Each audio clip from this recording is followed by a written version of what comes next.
যে ঝুমুর দিনের পর দিন তোমার জন্য অপেক্ষা করে থেকেছে, তোমার ভালোবাসা পাবার জন্য।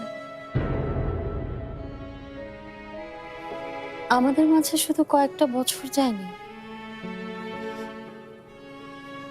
আমাদের মাঝে এর থেকে অনেক অনেক বেশি সময় গেছে। আমাদের ভালোবাসাটা আছে ঠিকই, কিন্তু কোথায় যেন হারিয়ে গেছে।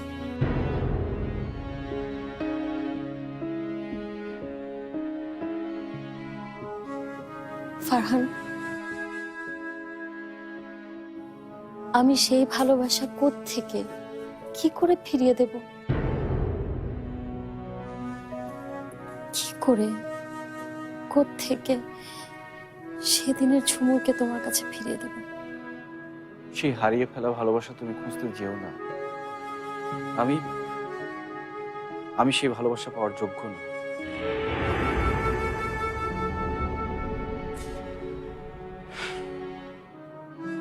আমি কখনোই তোমার ভালোবাসার সম্মান দিতে পারিনি।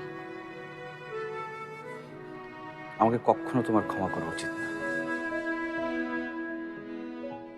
আমাকে তোমার ঘৃণা করা উচিত ঝুমুর, সারা জীবন ধরে ঘৃণা করা উচিত। তাহলে আমার ভিতরে জ্বলতে থাকা যে অনুশোচনার আগুন আছে সেটা কিছুটা হলেও কমবে। আমাদের জীবনের যত কষ্ট, যত ঝামেলা, সবকিছু আমার জন্য সৃষ্টি হয়েছে, আমি জানি এটা। আমাকে আমাকে আমার কাজের জন্য কখনো ক্ষমা করা উচিত না, কখনো না।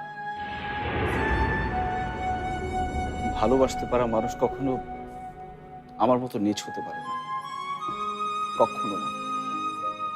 আমি আমি বুঝতে পারছি না এখন আমার কি করা উচিত। তুমি শুধু পরীর কথা ভাবো।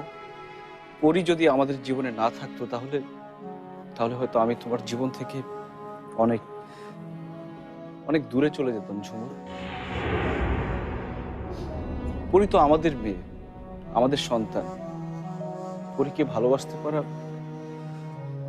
একজন বাবার দরকার না, শুধু ওকে ভালোবাসতে পারা একজন মায়েরও খুব দরকার। ঝুমুর, তুমি আমাকে একটুও ভালোবেসো না। শুধু পরীর দিকে তাকিয়ে একটি বারের জন্য আমাকে ক্ষমা করে দাও।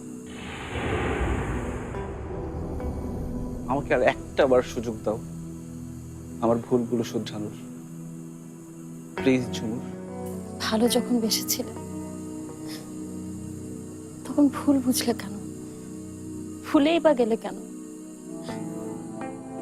কেন একবারও সত্যটা জানার চেষ্টা করলেন?